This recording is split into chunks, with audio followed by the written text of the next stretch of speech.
ان میں میرے محبوب کریم صلی اللہ علیہ وسلم نے جس چیز پر سب سے زیادہ زور دیا ہے وہ یہ ہے کہ میں ظلم ختم کرنے آیا. ظلم نہیں ہونا چاہیے. ایک تو ہے کسی کو مارا جائے، اس کے منہ پر اس کو گالی دی جائے، اس کو ستایا جائے، اس کے راستے میں کانٹا بچھایا جائے، اس کو پتھر سے، تھپڑ سے، ڈنڈے سے، تلوار سے مارا جائے. یہ تو ایک بہت بڑی بات ہے. اسلام یہ کہتا ہے کہ تو اپنے گھر کے اندر بیٹھ کے بھی کسی مسلمان کے خلاف بات بھی نہ کر. اتنا زیادہ پابند مذہب.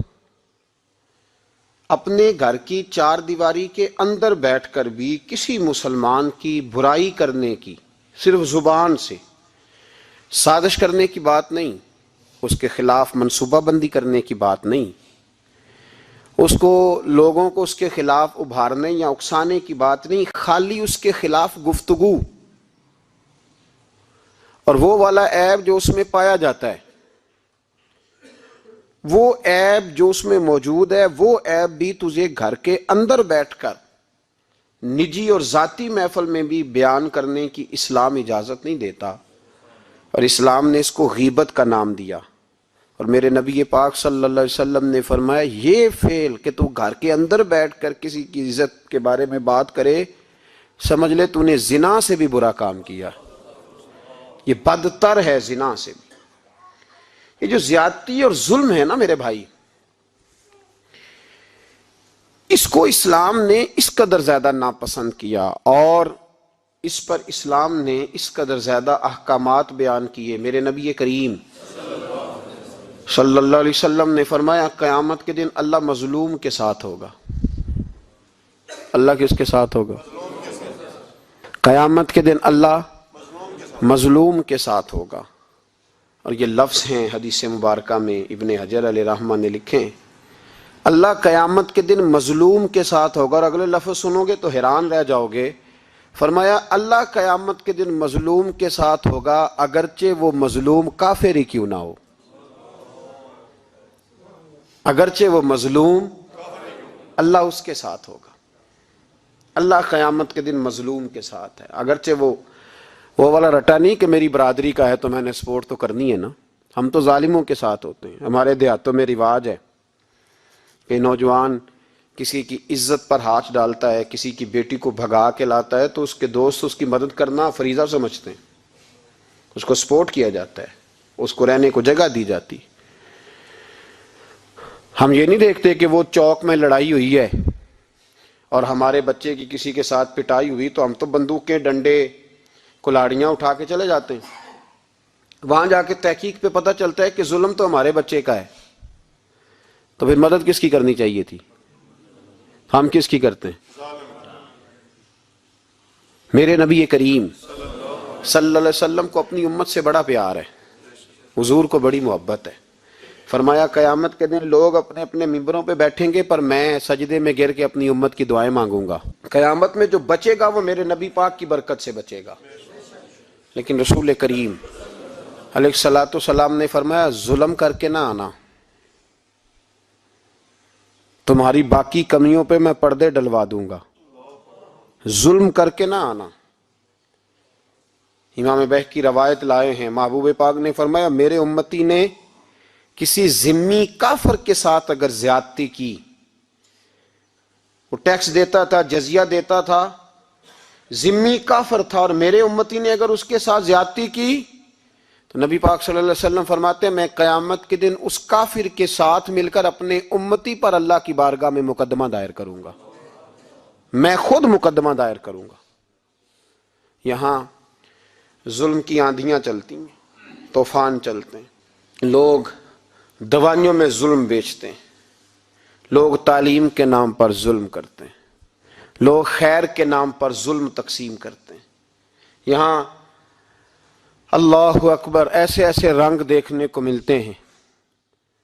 اب بنے گا کیا؟ کیا ہر زینب اسی طرح تڑپ کے چلی جائے گی؟ اس کا رزلٹ کیا نکلے گا؟ ہمارے یہاں تو نمبر گیم چلتی ہے. سیاستدان شعر لکھ کے لاتے ہیں، وہ ٹی وی پہ بیٹھ کے ایک دوسرے کو نیچا دکھانے کی کوشش کرتے. ساری سیاسی جماعتوں کے سربراہوں کو وہاں ہونا چاہیے تھا کہ نہیں ہونا چاہیے تھا؟ کیوں نہیں بولتے آپ لوگ؟ آپ کب بولیں گے؟ ابھی بھی وقت نہیں ہے آپ کے بولنے کا. ان کو وہاں ہونا چاہیے تھا کہ نہیں ہونا چاہیے تھا؟ یہ آپ کے نمائندے ہیں، ان کو ہونا چاہیے تھا وہاں.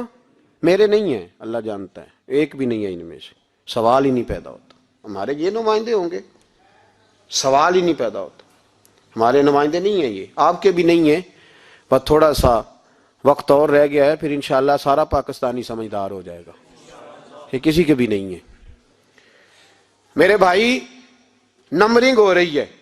میں رات گجرات میں تھا تو میں کہہ رہا تھا کہ ایک صاحب کہنے لگے مجھ سے وہاں کے پنجاب کی حکومت کو ریزائن کرنا چاہیے تھا کہ نہیں کرنا چاہیے تھا. تو میں نے کہا ریزائن وہ کرتے ہیں جن کے اندر کو تھوڑا بہت شرم کا مادہ ہوتا ہے.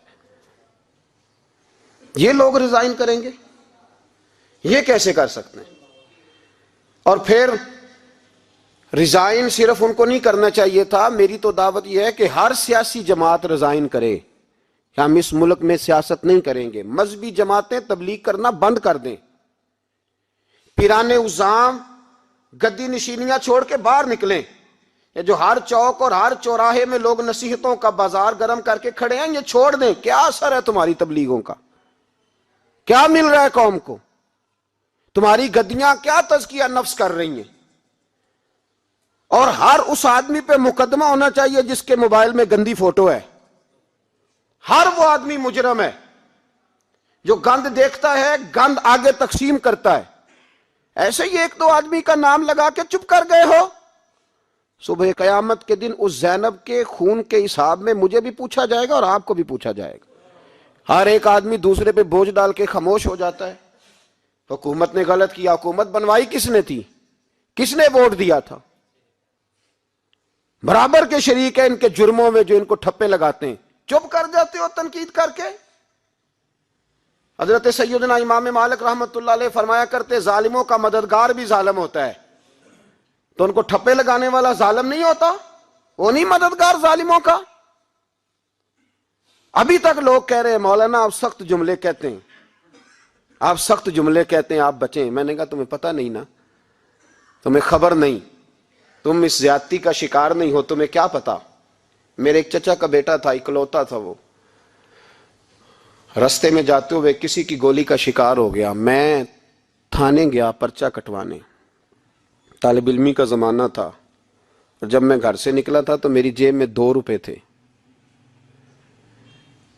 میرے تو ابا جی بڑی دیر پہلے انتقال کر گئے. چچا کی یہ حالت تھی کہ وہ بیچارے اٹھنے کے قابل نہیں رہے. ایک بیٹا تھا. اور میں جب تھانے گیا تو میں نے پرچہ کاٹنے والے سے کہا کہ قتل ہو گیا ہے، پرچہ کٹوانا ہے. اور ڈاکٹر یہ کہتا ہے، ڈاکٹر جو مسیحا بنے پھرتے ہیں قوم کے، وہ کہتا ہے لاش کو ادھر رکھو اور پہلے پرچہ کٹوا کے لاؤ، پھر پوسٹ مارٹم کریں گے. اس نے بھی ایک ٹیلی فون کرنا گوارا نہیں کیا. یہ سارے ظالم ہیں الا ماشاءاللہ. یہ سب کٹہروں میں آئیں گے. ان سب کو حساب دینا ہے. ان کی گودوں میں بیٹھنے والے مولوی اور پیر سب سے پہلے وہ لٹکائے جائیں گے. سب سے پہلا نمبر ان کا ہے. میں نے جا کے کہا پرچہ پہلے پرچہ کٹواؤ پھر پوسٹ مارٹم شروع. میں نے کہا پرچہ، تو پولیس والا مجھے کہنے لگا ایک پینسلوں کا ڈبہ لاؤ. یہ نمائندے ہیں ہمارے، یہ ہماری حفاظت کرنے پہ ہیں. تم نے خود اپنے لیے پولیس بنائی ہے. زینب کا چچا کہتا ہے جب میں تھانے گیا تھا پرچہ کٹوانے تو مجھے پولیس والے کہتے تھے اگر مالٹے ٹھنڈے ملتے ہیں تو لے کے آ. اور زینب کا چچا کہتا ہے کہ وہ مجھے کہتے تھے کہ جا نیسلے کی 2 بوتلیں لا، پانی پینا ہے. اس ملک پہ بسنے والوں کا کوئی وارث نہیں، کوئی نہیں ان کا والی وارث.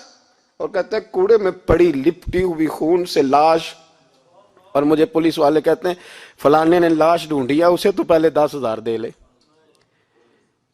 میں ظالم ہوں، آپ ظالم ہیں جنہوں نے ان ظالموں کو اپنا سپہ سالار بنایا ہے.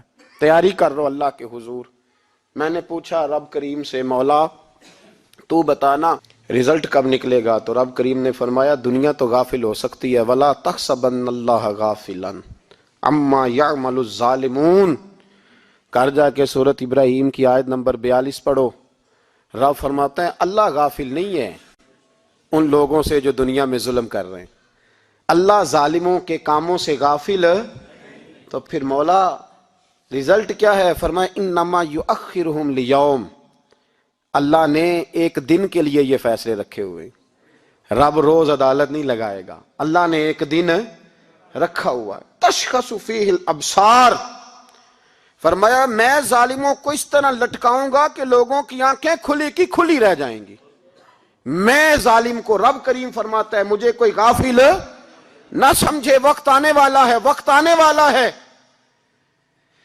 حضرت وہب ابن منبہ رحمت اللہ تعالی علیہ فرماتے ہیں، آپ فرماتے بنی اسرائیل کے اندر ایک بادشاہ بڑا ظالم تھا، اس نے محل تعمیر کرنا شروع کر لیا، محل بن رہا ہے، محل کے بیچ ایک جھونپڑی آ گئی، کٹیا ایک بوڑھی عورت کی، تو بادشاہ نے اس بی بی سے کہا کہ یہ کٹیا، یہ جھونپڑی دے دو، میرے محل کا نقشہ خراب ہوتا ہے۔ تو بوڑھی کہنے لگی میں بیوہ بھی ہوں، بے اولاد بھی ہوں، جب میں بیاہ کے یہاں آئی تھی تو میرے ابا نے کہا تھا بیٹی تیرا جنازہ نکلنا چاہیے، تو چلو میں پکا ہوا پھل ہوں، تھوڑا وقت رہ گیا ہے، مر جاؤں گی تو تمہارا ہی ہے، میرا کون سا قبالی وارث ہے، چلو زندگی کی جو سانسیں رہ گئی ہیں مجھے یہاں گزار لینے دو۔ بوڑھی منت کرنے لگی، بادشاہ نے کہا نہیں نہیں تو پیسے لے اور ہمیں خالی کر کے دے جھونپڑی۔ بادشاہ نے اصرار کیا تو بوڑھی کہنے لگی نہیں میں نہیں دوں گی، وہ اپنے گھر کے اندر بیٹھ گئی، یوں سمجھ لیجئے کہ بلڈوزر تیار کر کے چھپا دیا گیا، 2 4 5 سپاہی کھڑے کر دیے کہ بوڑھی نے کو ساری زندگی گھر میں تو نہیں نہ بیٹھنا، نکلنا تو ہے نا باہر، جب نکلے نا تو فوراً اس کا مکان گرا دو، 2 4 5 10 مستری کٹھے لگاؤ، دیوار بنا دو، جس طرح قبضے ہوتے ہیں۔ بوڑھی کچھ دیر تو چمٹی رہی گھر کے ساتھ، پھر اس کو نکلنا بھی تھا، جب اس نے سمجھا کہ امن ہو گیا ہے پھر وہ بوڑھی باہر نکلی، اور جب وہ گئی باہر چند گھنٹوں کے بعد واپس آئی تو جھونپڑی گری ہوئی تھی، گھر کی چھت کے تنکے ہواؤں کے ساتھ بکھرے ہوئے تھے، نیا مکان بن گیا۔ وہب ابن منبہ علیہ رحمہ فرماتے ہیں اس بی بی نے جو دعا مانگی تو عرش فرش ہلنے لگے، زمین کانپنے لگی۔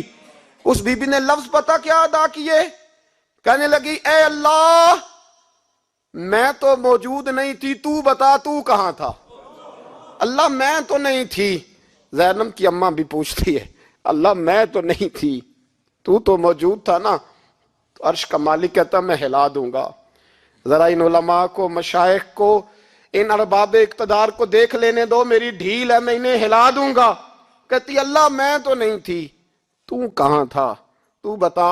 رب کریم نے فرمایا جبریل دوڑ کے جا، دوڑ، اللہ حکم کیا ہے؟ فرمایا پلٹ دے اس بستی کو، تباہ کر دے ان لوگوں کو جو ظلم پر چپ رہتے، انہیں تباہ کر دے۔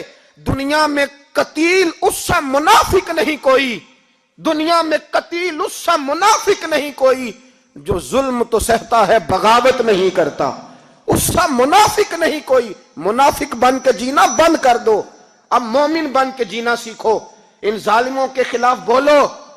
میرے عزیز کہتے ہیں تباہ کر دو بستی کو، بستی الٹ دی، گھر تباہ ہو گئے۔ یاد رکھو عرش کا مالک کہتا ہے تو میں دیکھ رہا ہوں، ورنہ کوئی موجود نہ تھا، میں تو تھا نا، میں تو سارا کچھ دیکھ رہا ہوں۔ میں اس ولا تحسبن اللہ غافلا اما یعمل الظالمون، لوگ اللہ کو غافل نہ سمجھیں۔ اور پھر میڈیا چیختا ہے، کہتا ہے جی بڑا ظلم ہوا۔ اس کام میں سب سے زیادہ کردار اس برائی کو پھیلانے میں میڈیا کا ہے۔ میڈیا تو بچوں کو گناہ کے طریقے بتلاتا ہے، اور حکومتیں، ممتاز قادری کا جنازہ نہ دکھانا ہو تو میڈیا سارا بند ہو جاتا ہے، فیض آباد دھرنے کا ظلم نہ دکھانا ہو تو میڈیا سارا بند ہو جاتا ہے۔ تو گند روکنا چاہیں تو گند رک سکتا ہے کہ نہیں رک سکتا؟ یہ پابندی، یہ ٹیکنیکلی زمانہ ہے، اگر یہ بند کرنا چاہیں تو ہر چیز اپنی جگہ پہ بند ہو سکتی ہے کہ نہیں؟ بولیں۔ لیکن ہم تو روئیں گے نا، فیس بک پہ تصویر لگائیں گے زینب کے ساتھ ظلم ہوا، تو تیری تو امام والی دکان پہ گندی فوٹو لگی ہوئی ہے، تیرے تو موبائل میں سارا گند ہے۔ اس گند کی ترویج و اشاعت میں تو میں اور آپ شامل ہوتے جا رہے ہیں، گند تو پرموٹ ہو رہا ہے، اسی سے تو لوگوں کے جذبات ابھرتے ہیں۔ ابا جی کہتے ہیں مجھے اعتبار ہے، مجھے اعتبار ہے بیٹی پہ۔ یہ کیا تماشا ہوا اعتبار کا؟ یہ کیا بات ہوئی؟ اعتبار کس کو کہتے ہیں؟ حضرت جنید بغدادی رحمت اللہ تعالی علیہ، آپ سے کسی نے پوچھا، میں تھوڑے دن پہلے مجھے گجرات یونیورسٹی کے کچھ طالب علموں نے دعوت دی، کچھ اساتذہ نے کہا کہ یہاں سیرت سیمینار ہے، آپ آئیں۔ سیالکوٹ میں جو کیمپس ہے، میں وہاں جب پہنچا تو میں نے کہا یار یہ صرف لڑکے ہونے چاہیے۔ کہنے لگے اتنے بولے مولوی تقریر کرتے ہیں لڑکیوں میں تو آپ، تو میں نے کہا یار مجھے دکھیا نو سمجھ لو، میں پرانے خیالات کا ہوں، اور ویسے بھی میرے لیے مولوی حجت نہیں، میرے لیے رسول اللہ کا دین حجت ہے، تو آپ پردہ کرائیں۔ خیر انہوں نے مہربانی کی، کوئی پارٹیشن ہو گئی۔ جب میں پہنچا تو شاید 1.5 منٹ لگا ہو مجھے گیٹ سے ہال میں جانے تک، لیکن وہاں جو بچے اور بچیوں کا میں نے حال دیکھا تو میں دعا مانگ رہا تھا، اے اللہ تو اس قوم پہ فضل فرما، اس قوم پہ۔ ابا جی کہتے مجھے اعتماد ہے، نابینا سے ابھی ہیں عبداللہ ابن مکتوم رضی اللہ تعالیٰ، وہ آئے ہیں تو نبی پاک صلی اللہ علیہ وسلم نے فرمایا عائشہ پردہ کر لو، تیرے گھر میں بسنے والی بی بی سید عائشہ سے بھی پاک ہے، تیری بیٹی حضرت عائشہ صدیقہ سے بھی زیادہ حرمت والی ہے۔ نبی پاک نے فرمایا عائشہ پردہ کرو، حضور وہ نابینا ہے۔ فرمایا تمہیں تو نظر آ رہا ہے نا، تیرا اعتبار یہاں سے بھی زیادہ بڑھ گیا ہے۔ حضرت جنید بغدادی سے کہا حضور ہمیں قرآن شریف پڑھا دیں، آپ نے فرمایا درمیان میں عورتیں پردہ ڈالیں پھر پڑھاؤں گا۔ کہا حضور قرآن پاک ہی پڑھانا ہے؟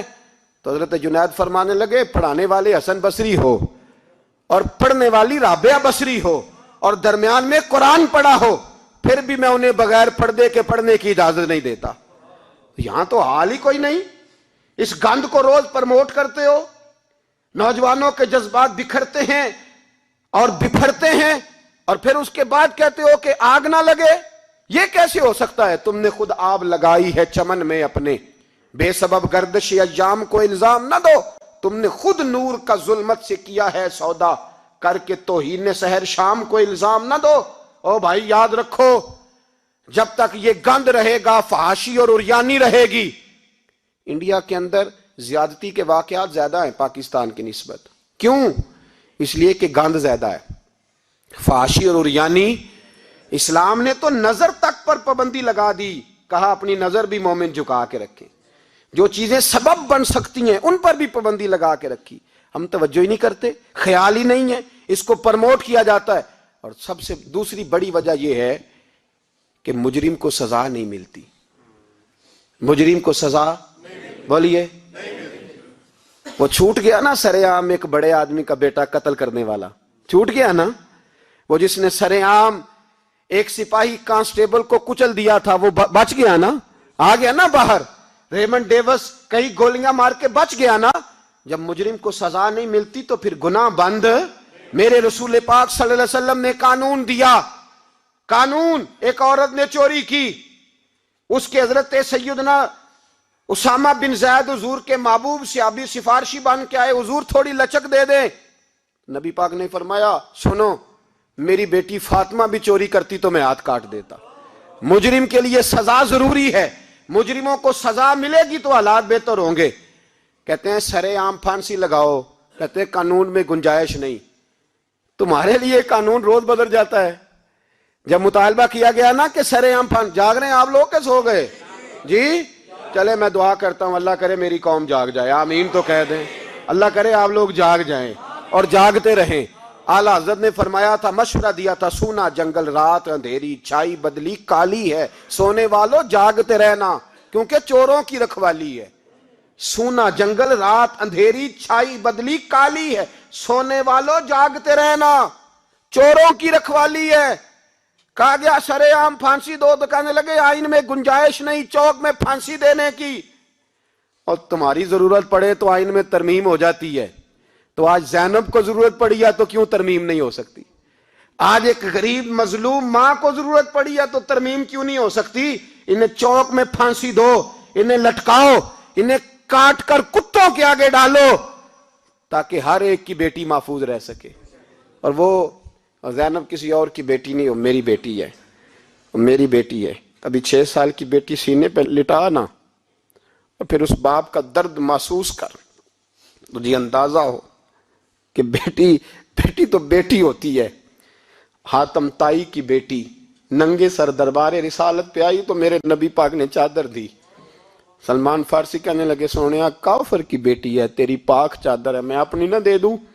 تو حضور نے فرمایا سلمان چپ کر جا، بیٹیاں سانجھی ہوتی، بیٹیاں سانجھی ہوتی ہیں، چپ کر۔ کافر کی بیٹی صحیح بیٹی تو ہے نا، اور بیٹیاں تو سانجھی ہوتی ہیں۔ یہاں اتنا ظلم اور اتنا حشر ہو گیا، اور کہتے ہیں پتہ نہیں چلا۔ دیکھتے ہیں، کرتے ہیں، سنتے ہیں۔ یاد رکھو ظلم کبھی مٹا نہیں کرتا، ظلم کبھی۔ اس لیے زینب بھائی، زینب تو میری بیٹی ہے، زینب تو تیری بیٹی ہے، زینب تو امت کی بیٹی ہے، زینب تو پاکستان کی بیٹی ہے، زینب تو ہر اس شخص کی بیٹی ہے جو کسی بھی بچی کا باپ ہے، جو کسی بھی بچے کا باپ ہے، وہ ملت کی بیٹی ہے۔ اس لیے وہ دکھ کسی ایک کا نہیں، وہ سب کا برابر کا ہے۔ بس یاد رکھو اس معاشرے میں پہلی بات یہ کہ اس گند پہ، بے حیائی پہ کنٹرول۔ دوسری بات یہ تدارک عرض کر رہا ہوں، مجرم کو سزا ملے۔ اگر پرانے مجرموں کو سزا ملتی تو کبھی بھی دوبارہ جرم کی کسی کو ہمت۔ حضرت عمر کے زمانے میں جرم کیوں بند ہوئے تھے؟ اس لیے کہ وہ سرے عام کوڑے مارتے تھے، ان کا درہ لٹکتا تھا، وہ کسی کو گنجائش نہیں دیتے تھے، کسی کو گنجائش۔ گورنر کا بیٹا بھی زیادتی کرتا تو چوک میں کھڑے ہو کے درے مارتے۔ فرماتے لوگوں کی ماؤں نے انہیں آزاد پیدا کیا، تم نے کیسے غلام بن لیا؟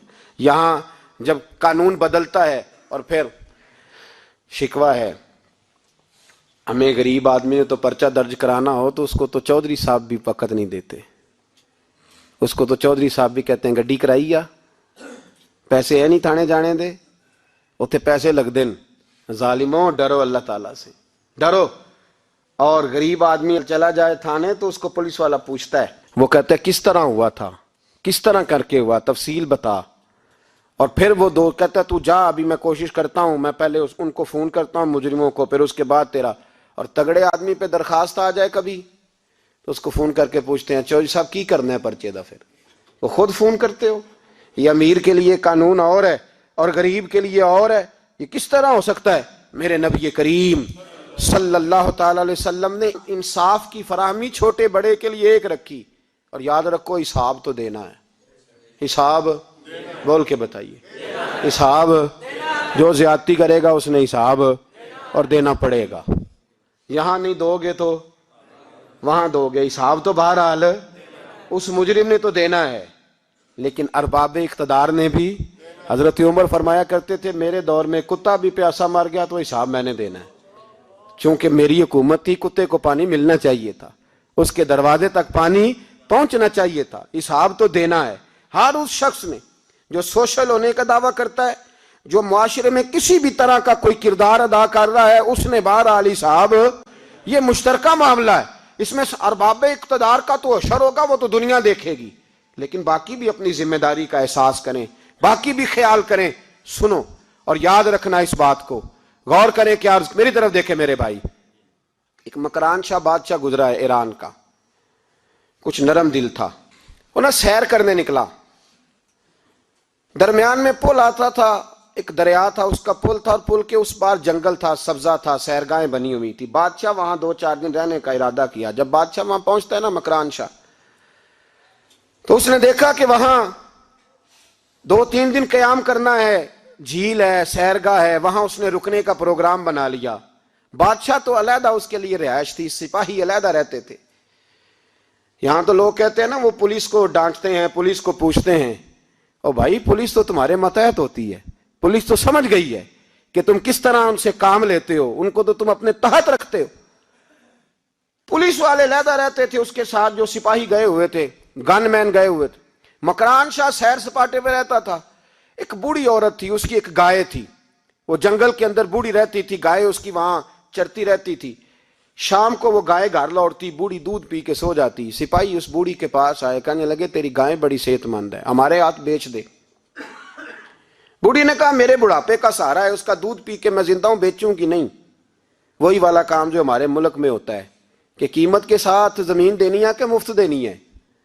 جب بڑے آدمی کو پسند آ جاتی ہے تو کہتے ہیں مول دینی ہے کہ مفت دینی ہے، تو دینی پڑتی ہے، غریب ہے کیا کریں، مجبور ہے، مظلوم ہے۔ کہا بوڑھی عورت سے سپاہیوں نے بیچ دے، کہا نہیں، کہنے لگے نہیں بیچے گی تو ہم لے لیں گے۔ اس عورت کی گائے زبردستی سپاہی ذبح کر کے کھا گئے۔ بوڑھی نے بادشاہ تک پہنچنا چاہا لیکن اس کو پہنچنے نہ دیا گیا، منع کر دیا گیا، اس کی رسائی نہ ہو سکی، غریب عورت تھی۔